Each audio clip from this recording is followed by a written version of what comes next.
All right. Hey, if you're a business owner generating real revenue, the question isn't if you'll create wealth, it's whether you'll keep it, grow it, and pass it on the right way. Today's conversation is about doing exactly that. Welcome to the show, Tyrus. How are you? I'm doing great, John. Thanks for having me.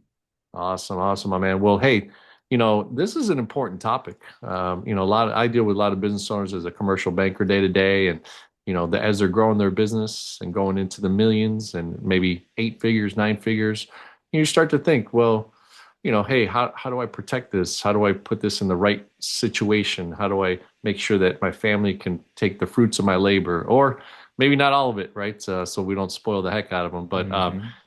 we are always interested in the Gulf community to start off kind of what's that background? Where did Tyrus come from? Was he a corporate guy? Has he always been an entrepreneur? I know you're a co-founder, so maybe that time that you said to your partner, "Hey, let's start this business." Give us a little bit about the story of where you came from. Yeah, absolutely. So I'm going to give you the Campbell soup version. So very condensed, very short, because I can spend 2 hours talking about every single thing that I did. But starting at about 8 years old, I realized that I'm looking at my family work 12, 15-hour days, 6, 7 days a week. My mom working two jobs, my dad working 12-hour plus days, 21 days straight. And at that age, I realized that, you know what, I don't want to work hard. And I told my mom, and she always tells this story to people. She's like, I remember when he told me he wasn't going to work like we worked because all of that effort and labor, and we still didn't have much. It Mm, triggered something at a very early age for me. And so my first entrepreneurial endeavor was creating business cards from using a program called Print Masters, probably not around today, but I was creating business cards for local business owners. And my first one that I ever printed was for my cousin who ran an HVAC company. He was the only person who I knew that owned their own thing. Fast forward from there, you would think I would always be an entrepreneur, but no.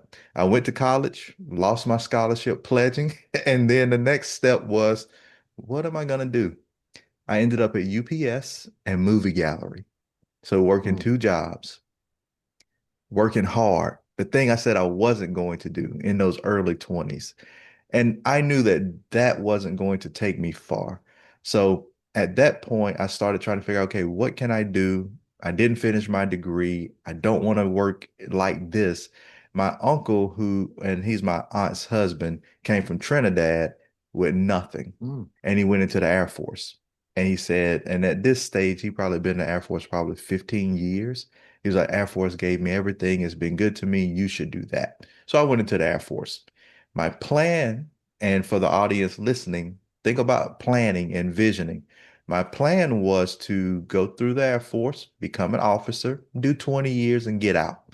Well, about 2.5 years in, I was medically diagnosed with a condition and medically retired. So my 20 year as an officer career over. However, working in the Air Force and gaining a clearance, I was able to come to Fort Meade in Maryland and move into government contracting. So that's where sort of that corporate GovCon background that I have comes from. So as a cleared individual, I moved into government contracting, doing system administration, system integration engineering for the intelligence community. So my whole military into GovCon career has been in the intel community and I'm still mm. there. But making a lot of money is different from building real wealth. And at that time, around 2014, I said, I don't think I can build wealth here. I make a lot of money, but can I pass that down?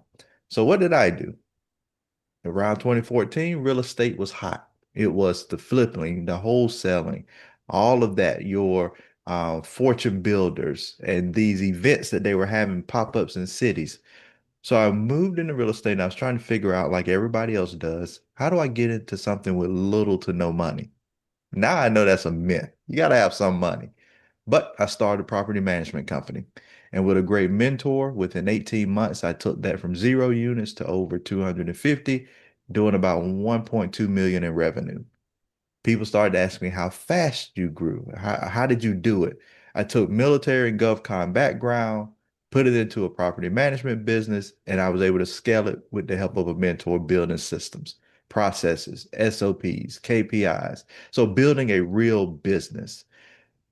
Around 2019, that's when we get excited about doing great in business. I got into contracting, flipping houses for other people, overwhelmed. I shut that business down. And John, when I say I shut it down, I shut it down. I didn't sell it.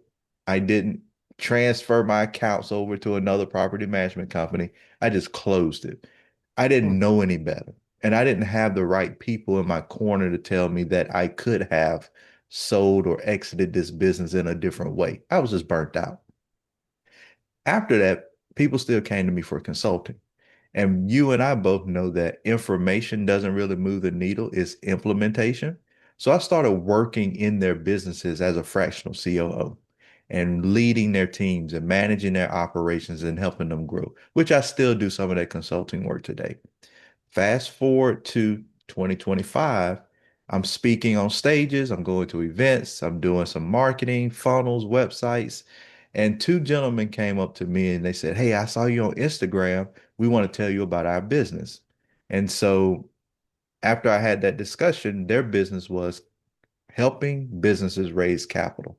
They were venture capitalists. They took a company public 20 years ago, and it was in the telecommunications industry. And they said they wanted to show other businesses how to do that. Raise capital, go public. I took the course because I always test. It's the GovCon background. I don't believe anything until I test it. And from there, I'm like, this is private equity. This is venture capital. This is my thing that I wanted to get into over the years, be on Shark Tank, create my own Shark Tank.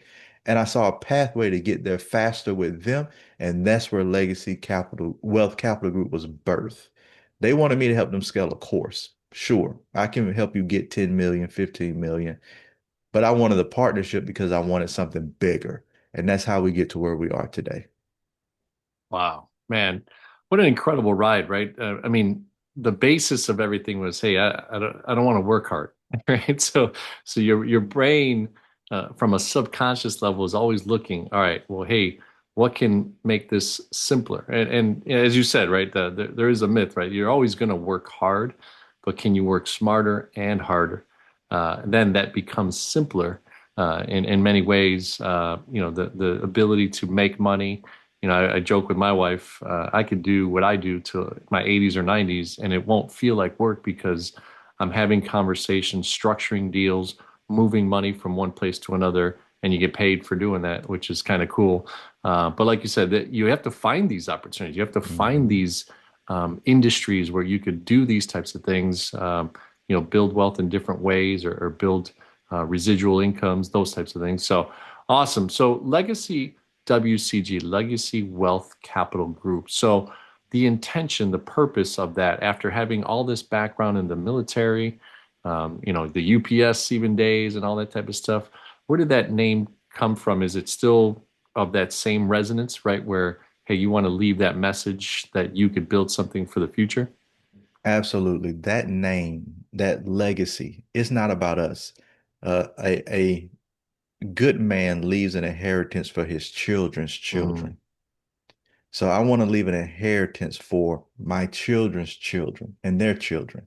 Studying the Rockefellers, studying all the Ford family, Walmart, studying all of the what I call the fathers of business from the 1800s up until the 1970s. And we still have our new business leaders today. But when you look at the foundation of business, Carnegie, Vanderbilt, DuPont, they all built generational wealth. They all mm, left a legacy. Their names are etched in our libraries and around us because after you make so much money, they got into competition of who can give the most away before we die. So it was always competition for them. But legacy is leaving it. Wealth, not just wealth in money, but wealth of knowledge. mm, Teaching our kids and people around us, businesses that we impact, how to create wealth. I was telling my kids this morning, John, that you won't ever feel fulfilled if you're just a consumer, if you're just mm, taking. You were designed and created to create and produce. And so I want to teach them the legacy part, the wealth part. We need capital. You know this being in commercial banking. Nothing moves without money. It just mm. doesn't. The root of all business problems I can take back to money, or I can take back to money as a resolution. And then group is group economics. How do we bring people together to help build? Because we're not on this journey to be a solopreneur. And if you are, that's why it's so hard. You never Hmm. see in these larger corporations, you see the face, but there's always two or three people behind the scenes that are partners. Jeff Bezos didn't build Amazon by himself. He had his early people with him. If you watch his documentary, you see them working in the garage with him. Solopreneurship was never supposed to be the thing. Somehow we've moved into that, but I don't believe in that model. I believe that you need partners, that you should have partners, that you should do this as a group, and that you should bring your community around you to help you build.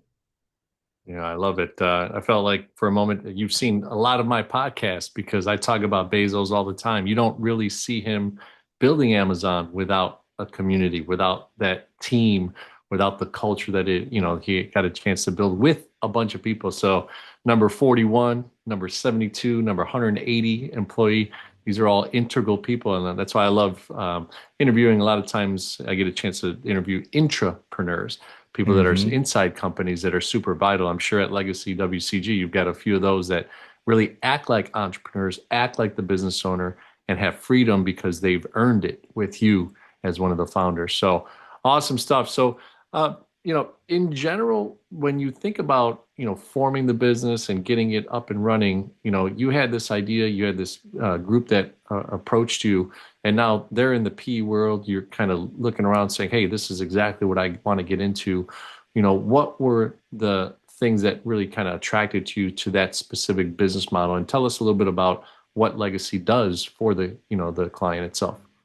Yeah, absolutely. What attracted me about the model was they came talking about being a publicly traded company, which Mm, one of the goals for our company is to take it public and show other people the pathway to do so. Because we see the larger corporations doing it, but there are small cap companies going public all the time. And mm, so there are different pathways to go public. Our model is very simple. We have a education platform, Capital Raising Academy. That's to teach businesses how to raise capital from investors, how to structure the business properly, how to create your pitch deck, how to speak to investors, and just how to navigate that investment banking world. And the other part of our business is our, I would say, private equity wing, where we are doing acquisition, because you know that our billion-dollar corporations don't grow just through getting clients, they grow through acquisition. And I would say in today's world, entrepreneurship through acquisition is the new real estate. Everybody's telling you to buy a business. Everybody's telling you to buy a boring business. That's been around forever. You can go back to Rockefeller and Carnegie. How did they build Standard Oil, General Electric? Through acquisition. Now, it mm. wasn't always nice. They took over, they ran you out of business, but that's essentially what it was. They grew through acquisition and moving the competition out of the way. And so for our model, we saw, again, three founders, very different characteristics that if we teach, acquire, implement from a private equity standpoint, take a working system and put it into these businesses, we can move into a Berkshire Hathaway model of growing through acquisition and being a public company. And so that is our business model, is to teach and train, it's to acquire, it is to help other business and implement our working system into their system. And then we're also launching a venture fund Q3 of this year. So we'll put some money aside and actually invest in businesses that we feel have an opportunity to do something great. Interesting. So, this group that approached you, they already had a system and a process, right? Is that true? Yeah. They had So, the capital raising process, that system, that program, and then the pathway to go public. okay. So, did you buy, in a sense, a franchise with them, or was it actually a joint venture? What was kind of the business model and structure that you put together with them to be able to launch Legacy WCG? Brand new business, Okay. brand new C Corp, launched from the beginning. I told them that At first, it was just a JV. My company, their company, Capital Raising Academy. I get a percentage of revenue. I'll help you grow it. But after I saw everything and kind of, as you said, I'm thinking of the bigger picture, the global picture, the future. I wanted a partnership. I wanted a full-blown, let's us three put down other things and create this. And so we created that corporation, Legacy Wealth Capital Group, from scratch to start fresh. I was already running, and I still have my digital marketing agency. I was on track to hitting the Inc. 500, 5,000 list just from speed. I put that on the side. And they tell this story all the time to different people. I don't tell it all the time.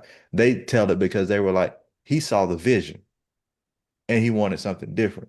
Yes, I could have made a lot of money with my own company. I was okay. I owned other companies. But this I saw to an opportunity to leave generational wealth. I didn't see that in the other businesses. Mm. And this is a couple times in your life, that you built something and kind of, put it to rest. The property management company you built up pretty fast, and then you put it to rest. You said that you learned later you could have exited or, made an exit opportunity out of that. In '09, I had an exit myself of a company called the AutoGenie.com, and I sold it. But mine was out of fear because the '08, Mm, '09 financial crisis had come and we were doing well, '06, '07, and even a little bit of '08. And then '09, I was getting married. I was like, man, I need a big paycheck. I'd rather just get out of this. And luckily I exited, but I had learned from other things that had happened before of dissolving businesses, of getting in trouble with, government in mhm. taxes and employee taxes and these types of things that you didn't know when you were younger because I was the sales guy, always kind of business development, and I had operators on the back end, not knowing that we weren't doing the right things at certain times with certain businesses. And it's interesting, right? The curves and the ups and downs that you take in life to have learning lessons, right? So, all right, awesome. Well, look, you develop this platform, you do a JV initially, and then you start up a whole new corporation. What are the avatars that you're looking for? Is it strictly business owners that have a certain level already of success? Are you doing startups? Are you doing, what kind of arena are you in initially? And did you really laser into a specific avatar for yourself? Yeah, great question. We are looking at sub 10 million in revenue businesses. So that's from startup up to 10 million. And then based on where they are in their business journey, we place them in the right place. So if you are a startup and you're just getting started, you're wanting to learn about raising capital, that's Capital Raising Academy. If you are a business doing 1 million plus in revenue, you have some familiarity with capital, you may or may not have raised it. Then we move you into the legacy business operating system because now, from my experience of working with businesses from 1 to about 5 million with a great founder and a small team, they plateau because they don't have a business operating system. They're not Mhm. tracking KPIs. They're not looking at the numbers every day. And they have, through blood, sweat, and tears, got to 2 to 3 million, but can't get above. So now we take them and put an operating system. And then when a business is ready to raise capital, then we look at, okay, what are the exemptions that fit the amount you want to raise? Is it a Regulation CF crowdfund to raise up to 5 million in a year? Both accredited and non-accredited investors, you can do marketing. Do you want to raise 10 million, 15 million? Maybe that's a Reg D 506C. Maybe it's a 504. So based on what they want to do in their goal, we will then build that network around them to say, okay, you can use this financial instrument backed by this security, recommendations only. We don't tell them what to do. We tell them, hey, go talk to an attorney, securities attorney, talk to your CPA. What is your plan? But we advise them. So then we move them into an advisement situation where we're with them along that journey. If they want to go public, we'll take a piece of the company and help Hmm. them go through that process. Interesting. Now, for those that don't know, what is a revenue size that you could start to position yourself for going public? Is there a revenue size or is there some sort of complexity that you'd have to hit certain mile markers to have that opportunity to go public. Yeah, absolutely. So when you're talking about New York Stock Exchange, I think they just put a rule to where they want you to do about 15 million at the least Mm. amount, and then your share should be at $4 a share. And then you have to have a float size. And they change these often, and there are different tiers. And then you have NASDAQ that has different tiers in NASDAQ. But we look at the OTC, which most people don't talk about, don't know about. And OTC has three tiers. So if you're talking OTC, I think it's QX, you can get in with $1.50, $2 a share, minimum revenue, maybe 200, 300,000, 400,000. You just need traction and you need some tradability on the shares. You could go through and do a mini IPO with a regulation A. So you can start and almost create an ecosystem of tradable shares and then IPO later and move into a full-blown IPO. So if I'm thinking about how much revenue you need, raise $2 or $3 million, get to about 5 to 10 million in revenue, see what the value of that company might be. You need to go get an independent valuation, see what the share price sits at, and then pick a tier that fits where you are. I like the OTCQX because at the top level of that, you're still doing audited financials. You're not just running loose and wild. It's a staging ground for how to become a publicly traded company, a true one. You're learning, to your point, learning lessons, and then uplist to the NASDAQ. We mostly see NASDAQ, New York Stock Exchange, and that's the goal.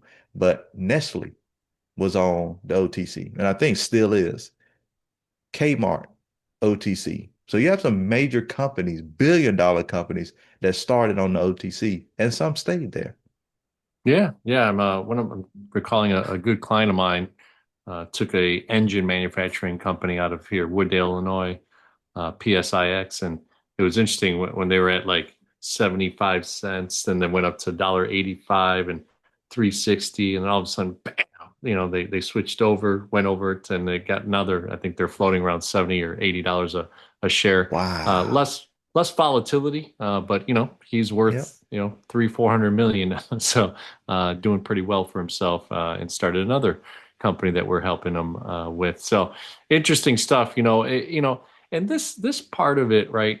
I think a lot of people, if you could give us a sense of what was your level of frustration sometimes, not knowing, not being on the inside initially, and trying to think of like, oh, well, how did these guys do this, or where was the information?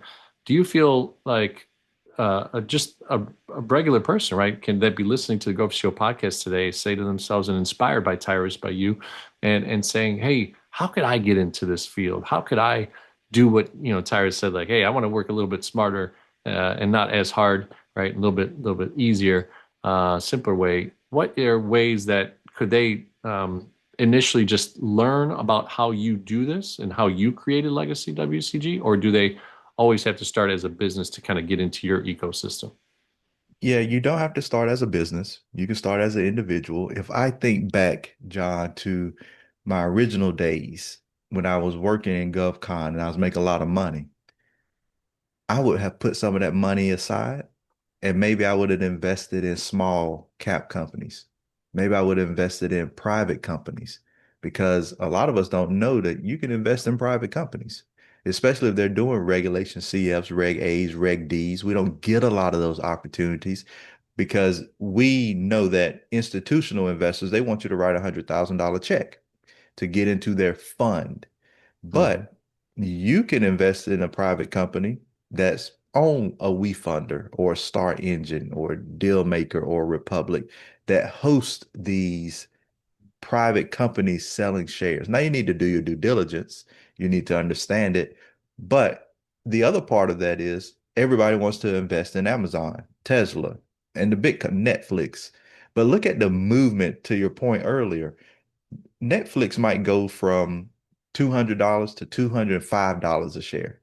As a small everyday investor, how many of those shares can I really buy? And how much money am I really going to make? So most people who invest in the stock market as a everyday investor don't make any money. They can't afford to drop enough in the market and it doesn't move enough.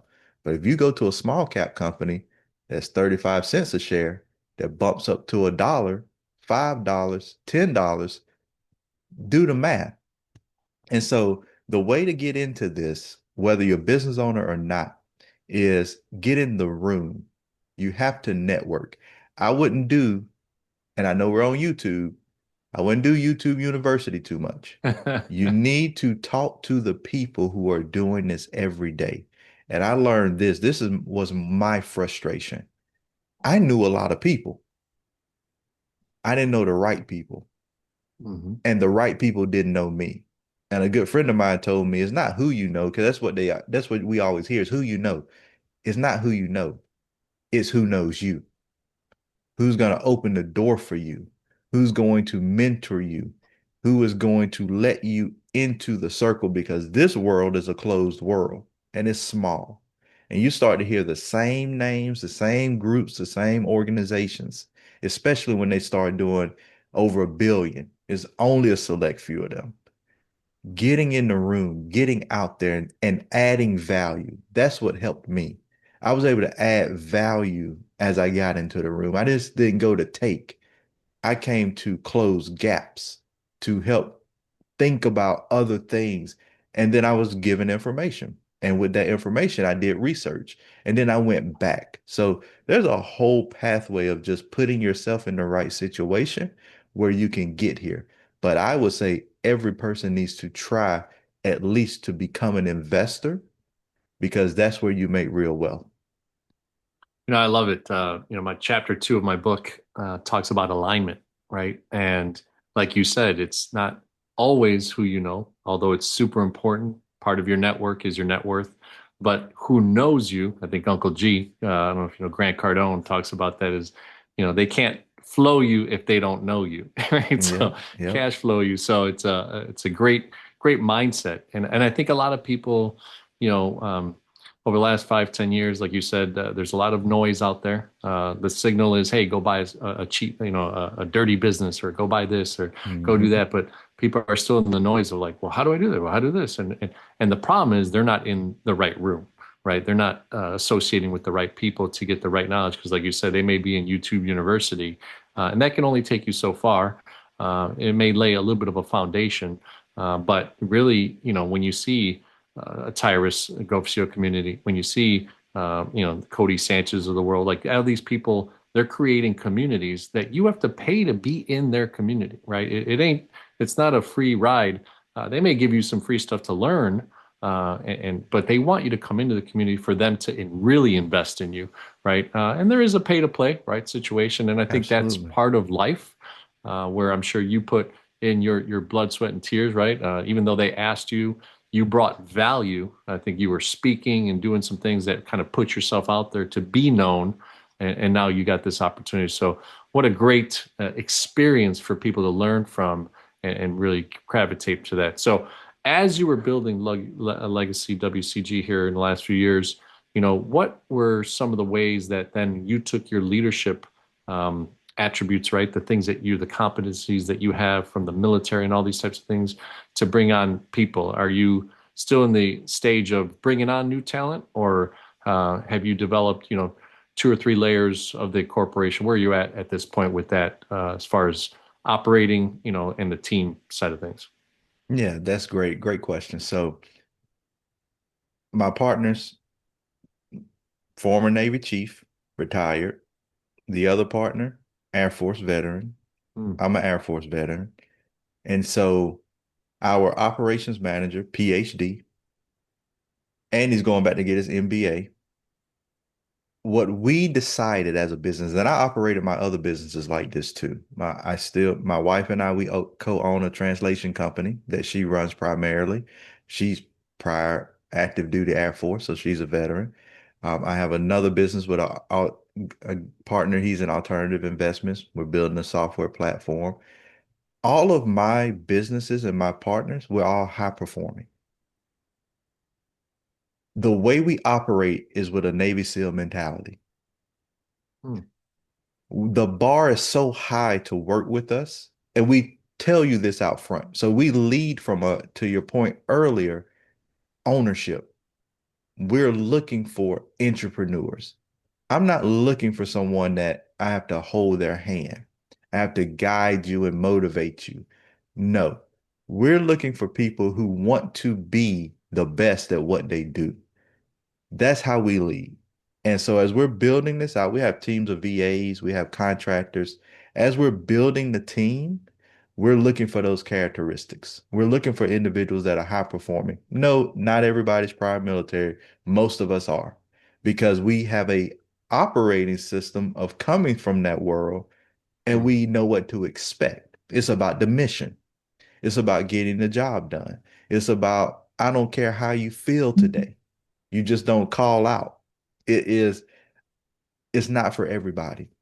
When you think about John, and I do a lot of research on high performing teams, NBA athletes, the elite, Navy SEALs, Hell's Kitchen, high performing chefs, Michelin star restaurants, Formula One racing. Look at how they operate with a small group. I was telling a group that you can build a $300 million business with 8 people, but they have to be high performers. Everybody has to be the top, the best of the best, the cream of the crop. So we lead from a position of eliteness and ownership thinking. I always recommend the book, Ownership Thinking, because if you think like an owner, I don't believe in that. Well, it's my business, my baby. Nobody's going to love it as much as I love it. I don't believe in that. If you empower people, give them information, and they are higher minded and they're elevated and they want to win, they will come in that business and do what they need to do. But you also have to incentivize them. You talked about Uncle G. I went to 10X 360, what, 2 years ago with him and Mhm. Brandon Dawson. And so that personal, professional, financial goals, you need to know that. Everybody I talk to, what are your personal, professional, financial goals? What do you want in life? How much money do you want to make? How do you fit in this ecosystem and how can we make that a reality? I left working with some great people in some businesses as the operations lead and manager for some high influencers. I left because I didn't have growth. I'm making you 10, $15 million and I see it in the Stripe account, but you want to pay me 100 grand? Mm. I want to make a million too. There was no pathway for me to do that. So I left. Every business owner needs to think about that when they're hiring. Can you make this business large enough to fit the people that you want to bring in? Not just to sit a butt in a seat, but to grow and elevate.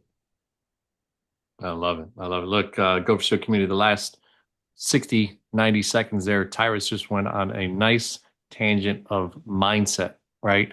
And developing yourself to know that when you have prepared yourself, companies, visionaries, leaders find you and seek you out because that is attracting that energy. You know, you could feel Tyrus's energy coming, the way that he thinks, the sharpness, right? It's interesting because I've been working on a little bit of a project that I wanted to launch probably Q3 of this year myself, and it involves professional athletes or D1, D2, D3, and then military, because those sets of people are just living and elevating at a different level, right? Their thoughts. I'm a former D1 soccer player, and I say, hey, you know, Bulls fans like to hang out with Bulls fans, right? Yeah. Detroit business fans like to, like, you know, that's why military people, and you've attracted that around you. You know, so I'm interested in also, you know, is there a particular system that you're using, EOS, those alikes? Is there anything that is giving you a framework from an operating side of things, or is the military have something so unique, which is one of my only upsets in life? I didn't serve myself, but do they have something that's completely different that us regular civilians aren't knowing about? Yeah. So within the military, especially in the intelligence community, it's different. Mm. I talk to businesses all the time about when you're on mission and it's life or death and what you do matters, you think differently. You're more honed in, keyed in. And when you go through the processes of training, that sticks with you, even when you leave. So when I'm looking at a business, I know it's not life or death. You can come back from all of these business mistakes, Hmm. but I do still operate in a sense of urgency. To your point, I've looked at and I've went through EOS as a fractional integrator. I went through that system. I paid, I got trained. Another point, you got to pay to play. I've looked Hmm. at scaling up. Through clients, I've been introduced to Strategic Coach with Dan Sullivan and been in that ecosystem, that network. I've been through Clockwork with Michael McCallowicks, Pumpkin Plan, Fix This Next. And I went and got all the certifications. I just didn't read the books. I paid to go through. And out of those, I created with my own experience and with things from them, the legacy business operating system. So now we operate on our own Mm. IP, our own system, and that's what we embed into businesses. And we take the same, it's here's what businesses need to understand. There's no new information. I didn't create something that's a secret that nobody else has. I took the same principles that everybody else uses and put it in my own way. So we're talking vision, marketing, sales, product service delivery. We add capital raising. That's what all the other systems are missing. They don't talk about capital raising. They don't talk about investing and growing your business through acquisition. They leave, that's not their focus. That's a focus of ours. And so that really puts us in a different sphere. And that's what makes us different in the marketplace. Mm. That leads me then to, is part of Legacy WCG also looking for partnerships that you work with, right? Integration of systems and, other companies plugging Legacy WCG into that, system and process. Is that part of it too? Like, because my mind thinks that way, right? Like last night, I had a great conversation with a friend of mine. And there's a product called Popple that you can go to an event, scan someone's badge, goes right up to a CRM, and they've done a pretty good Yep. job about it. And then my friend has a company called Persona Marketing that does what's called microsites. It's kind of that in between business card and a full blown out website. It's a microsite that's really to the individual's branding. So I thought already, I'm like, oh, he should link up with Popple. And I connected them on LinkedIn. Mhm. And I wonder if Legacy WCG has that inside of its model too. Are you looking for the types of companies that you could integrate into, bring your systems into, or are you a standalone or in that sense? Yeah, great question. And we think alike as well. So that's, you don't scale to $1 billion company without integration. Mm. You're either integrating or you're acquiring and you're taking over, and then you integrate. Hmm. Only ways. So we do look for partnerships where we can integrate or they can integrate with us. Like I can go out and build a software and I know how much it costs. I know the usual rates of what a developer and a back end and all of that, how much money I have to spend and then maintain it. Or I can integrate with a software that takes our system and a user can go in and do everything within that platform. So right now I'm testing a platform that's doing just that. I sit on a lot of incubators, accelerators, they're panels for different states and colleges. None of them have a software. They just get on a Zoom or they meet in person. They give these businesses all this information over 8 to 12 weeks. They don't go and implement that information because they're overloaded. They have a lot of notes that they've taken, but they don't have a platform. Mm. There's a platform, startupscience.io, and they're raising capital. They're doing a regulation CF, I believe, that I saw that's built for what they call entrepreneur service organizations, ESOs. So those like us who service entrepreneurs. And there are others out there, but Startup Science has the platform, the software. So I'm like, we can run our program on their software, their platform. That's a partnership. On the other side of that, I'm creating a larger partnership with the states, the counties, colleges, that we want to bring our program to their accelerators to where they don't have to come up with curriculum. So I'm partnering with, he's my coach now. He has a program winning, award winning. across most of the counties here in Maryland. What he was missing in his program, capital readiness, capital raising, investing. He has everything else. So we're going to partner and look to launch that nationwide. So we're going to approach a college, approach a county, approach an economic development center and say, hey, you have an 8-week program. We have the system, we have the education materials, and we have the software. All you got to do is Mhm. bring your people. And so, yes, we always look for partnerships that we can embed around the entrepreneur ecosystem. We create a joint venture with a podcast company because we know that they need content. We know they need marketing. We know they need short and long form content. So they can just go to a studio, record all the content, we chop it up and we push it out. So that JV is new. Now we're a podcast studio owner.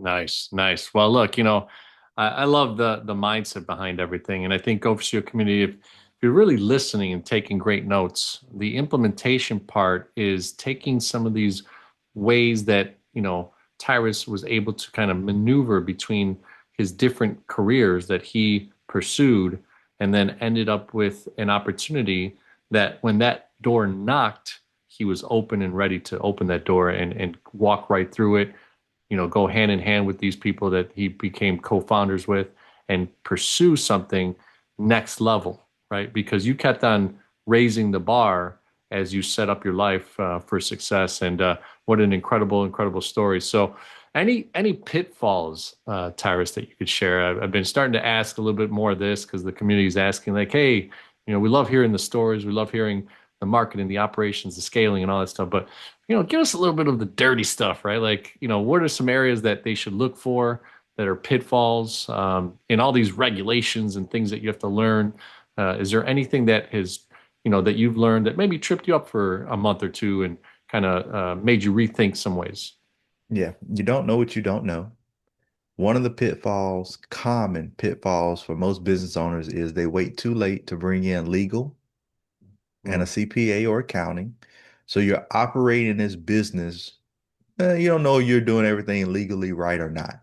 You don't have an HR professional. So you're hiring people with no handbooks, no real employee contracts. No, when you start getting into capital raising, you have to raise capital under exemptions. I talk to so many people every day. I'm talking to people. They tell me they want to raise capital. They're starting to raise capital. I say, okay, well, how you raising it? I'm just talking to people and asking for money. No, you need paperwork for that. That's not legal. Get the attorneys involved early. That's a pitfall for most businesses. They wait because they feel like they can't afford it. mm, However, very true. You gotta pay to play. You gotta put some of that money aside to invest back into the business and invest into the right areas. I think some of my pitfalls that I ran through were one, diverting my attention mm, too soon, too fast, growing too fast, and not having all the foundational material. Even though I was great at that, still just adding different things. Um, I was listening to Alex Hermosi, and he was like, "You don't need a side hustle. If you're a business owner, you need one business. You don't need any other things." Mark Zuckerberg had Facebook and still has Facebook. Now he started acquiring later, but he didn't have a side hustle. Jeff Bezos didn't have a side hustle. It was Amazon. Grow or fail. Most business owners today, they're trying to do 7 things because we heard that 7 streams of income go around, mm. and I got to have all these streams. That's a pitfall. Focus on one thing. Now it's okay. Just like me, property management wasn't my life. I didn't love it. So I stopped it. It stressed me out. I stopped it. I didn't fail. I just got to a point. There's no failure in pivoting. Mhm. Focus on a thing, get through it, figure out if it's for you, and if it's not, pivot. Another pitfall is not keeping up with the numbers. They don't know the numbers. When I'm judging pitch competitions and they're going through that slide, one of my feedback things that I give every single time, John, stop reading your slide deck. You should know your business in and out and the numbers to where the slides are just visual for the people that's there. They're not for you to read every single word. That lets me know you don't know your business in and out. You Mhm. need to know the function of your business. The other last pitfall, and I get off of this, I can talk about pitfalls all day. Yes, you likely started your business because you were a great operator who thought that just being a great operator equates to being a great business owner. And I don't need an MBA and I don't need business training. I don't need formal education. No, you don't. But you do need to better yourself at business fundamentals and the craft of it being a business owner and not just an operator. They're two different things. Just because you're an operator, just because you own it, doesn't mean you know the principles of business. That's what you have to learn. And you need to know enough to hire somebody that's better than you so they can take it further, but you need to at least know the fundamentals of it. And the pitfalls I see is the grind mentality. I'm just going to grind my way through and not learn this side of the business. And that's why it fails. I love it, man. So, there's so much wisdom, and we could probably talk another hour and a half on that side of things. But, I think, the one of the reasons, and I'll be shameless in this, and, the book, I took 2.5 years to write it. Um, and one of my visions of Go for CO was to have people that, you may not know them as popular as Mark Cuban or Grant Cardone or something like that. I wanted to have people that were coming on to the show, and we, created another avenue of, organic marketing, organic content out there. And that's what's happened over the years. But in writing the book, I also found out that I personally have my own formula. And that's what the 4A formula is assessing where I'm at all times in every level: faith, family, fitness, finance, and fun, right? Taking that into the alignment side, and who am I connected to? Who can I, lean on for some information to get me through this open door? The third one is accountability, and the last one is taking action, because implementation, as you said before, is the actual secret sauce. Once you know a piece of knowledge, just keeping that to yourself and not doing anything is not a good thing. So I love it. I love it, Tyrus. Well, as we end the podcast here, we like to ask three questions, right? CEO. So client experience. What does it look like from a value proposition standpoint, Tyrus, when someone approaches Legacy WCG, finds out about you, hears this podcast, wants to engage? What does that client experience look like? If you can break it down in maybe 60 seconds of what that looks like as a value proposition for them. Most of the time, when individuals come to us, they've seen us somewhere, to your point. We always want them to go through our website, our materials, learn a little bit more about us, watch the videos, get a feel for who we are and what we do. Then we book a call. That call is a value add call. It's not I'm trying to sell you something. I tell people, John, I'm in a position now, I don't have to sell anything. I'm not on the phone that I got to pay a bill. And if I don't get this sale and I got to pressure, I don't believe in that. But I'm beyond that. I'm okay. I want to make sure you get ultimate value on that call. I want to learn about your business. I'm going to give you two or three things to take away that you can implement immediately, because I believe in immediate action. Tony Robbins talks about take massive action. I want you to get two or three things, take that away. I'm going to give you some PDFs and that kind of stuff. Implement it. Then, if you feel like you need more help from us, you reach out and let us know. And then we place you in the right system and we walk you through that journey together. The client experience from us, to be very honest, most people is rough in the beginning. We're all prior military. We're mission workers. It's not sugar coated. I don't like numbers. I don't care. You don't need to be in business if you don't like numbers. Mm-hmm. But as they work with us, I've had many come back and say, you are exactly who we needed because everybody else just let me coast. When I get on calls, when we do our community calls, I do a presentation. I ask for questions. If they don't have questions, I end the call. Most communities, they want to just hang out and talk. I'm not a emotional support group. We don't do that. We get work done. If you don't have work, goodbye. And what happens is, what I guarantee is, if you listen and you implement, we guarantee you will reach the goal that we have co-created together within 90 days to 6 months. Whether that's getting out of the day to day, whether that's becoming profitable, whether that is growing your profit margin, whether that's beginning the path to raising capital. If not, we give you your money back. And so all of our clients that come through and work with us, they walk away knowing we're not there to take from them. We're there to give as much as possible with a guarantee that if you do it, you'll be successful. All right. All right. Hey, not many better things than that stamp of approval, that guarantee.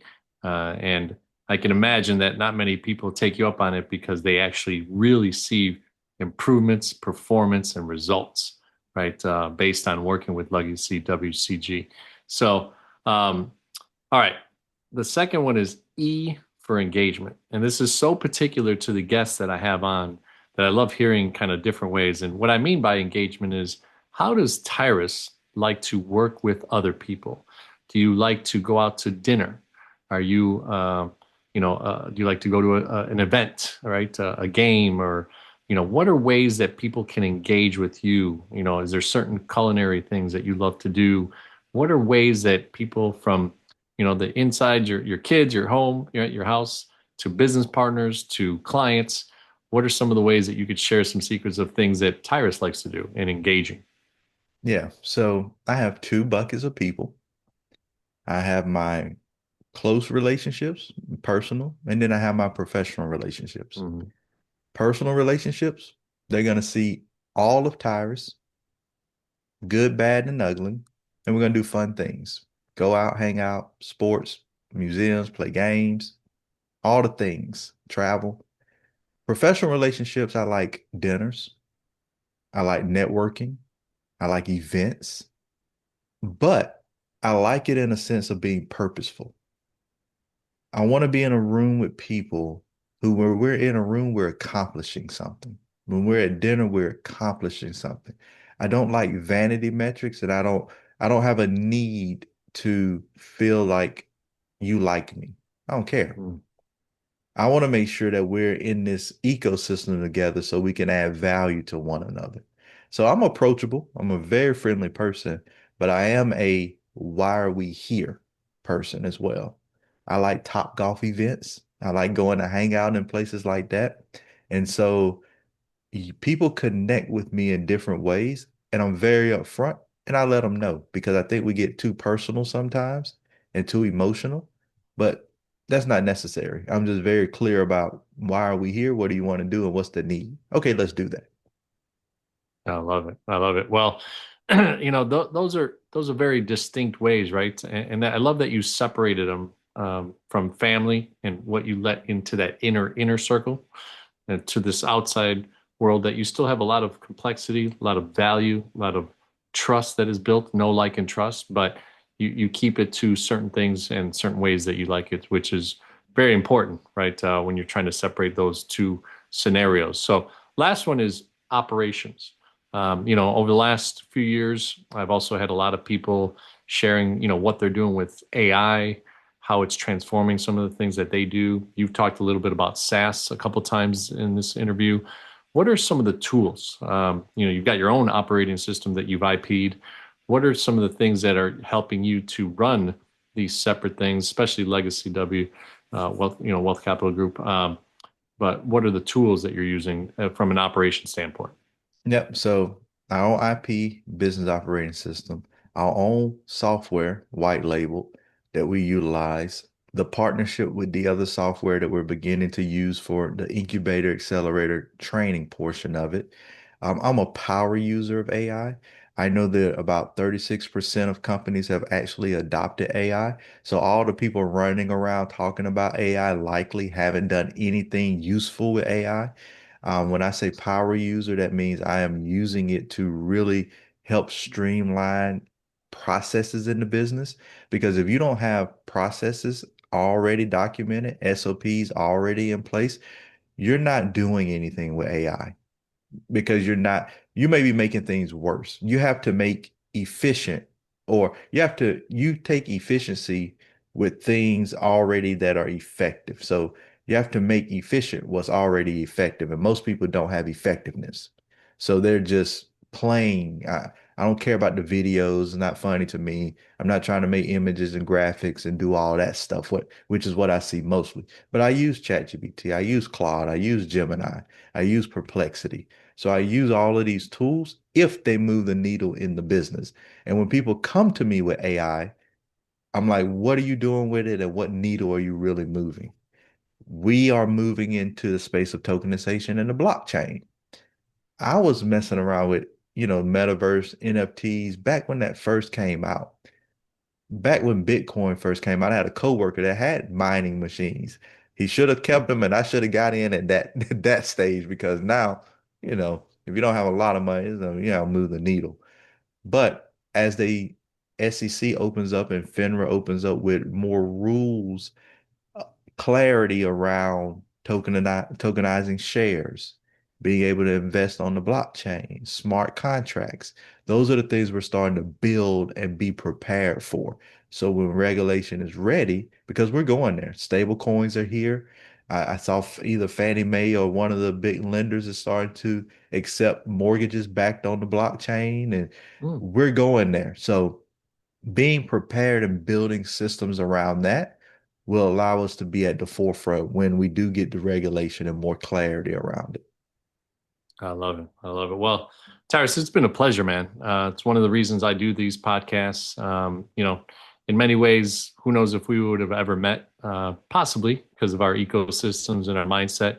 But what better way to have had a platform that started many years ago and have the opportunity to meet a guy like you. And now we're a part of each other's ecosystem. We'll get a chance to collaborate in the future and talk. And that's part of this Go for Your community, what we're building, right? We've been building, and being a part of this and understanding that you could get a book, you can be a part of Legacy WCG, you can be able to be a part of this community and build and do things and be on LinkedIn and have each other's number and collaborate. It's a great winning formula so that you don't feel like there's loneliness, right, in this entrepreneur journey, because you aren't alone and you can lean into an ecosystem and a culture and a people that are out there doing many big things. So I love it, Tyrus. Any last final words that you want to share with the audience? I want to give the audience a framework. It comes from psychology because behavioral economics and psychology is really how we get the right mindset to be successful in business. But I want to leave you guys with TFAR. Mm. TFAR is thoughts, feelings, actions, and results. So when we think a thing, and that's when the vision is important. That's why they say you have to be so into the vision, so clear about what you want that you can smell the coffee, you smell the fresh air of where you are. And Bob Proctor used to say that he could make a decision in 15 seconds, 30 seconds, because he was so clear on his vision. So thoughts. Once you create the thoughts, it creates feelings. What I just thought about the beach and I felt warm, John. My legs tingle because your body, when you think it enough, Hmm. subconscious drops it in and you start to feel it. Feelings move action. So now that I know what I want and I'm feeling great about it, now I'm looking for all the things, taking action on the things that will get me there. And then I will get the results. You don't get the results from not doing anything. You don't get the results from just thinking. You have to think. It has to resonate so you can feel. You have to take massive action. Then you get the results of what you wanted for or what you wanted in your business, the legacy that you wanted, the impact that you say you want to make, the helping people around the world, the pouring back into your kids and leaving a business. All the things that you say you want is on the back end of walking through the TFAR process. Boom. I wish I had to get one of those things that drops a mic. I love it.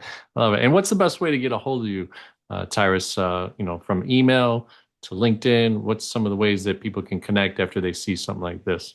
Yep. So if you just look at Tyrus Shivers anyway, anywhere you'll find me on social media at Legacy Wealth Capital Group. If you go to legacywealthcapitalgroup.com, or capitalraisingacademy.com. You'll find us. Awesome, my man. Well, hey, we appreciate you coming on the Go CEO channel. And by the way, if you have not subscribed to the channel, become a community our movement with Go for CO. The 4A formula is also out there on Amazon. The 4A formula, untangle any challenge and think like a CEO. Many different chapters in there talking about the assessing, the alignment, the accountability, and then taking massive action. And then great stories of guests like Tyrus that I have as bonus chapters in there. So check it out on Amazon. Thanks so much again, Tyrus, for being on the Go for CO channel. Thank you.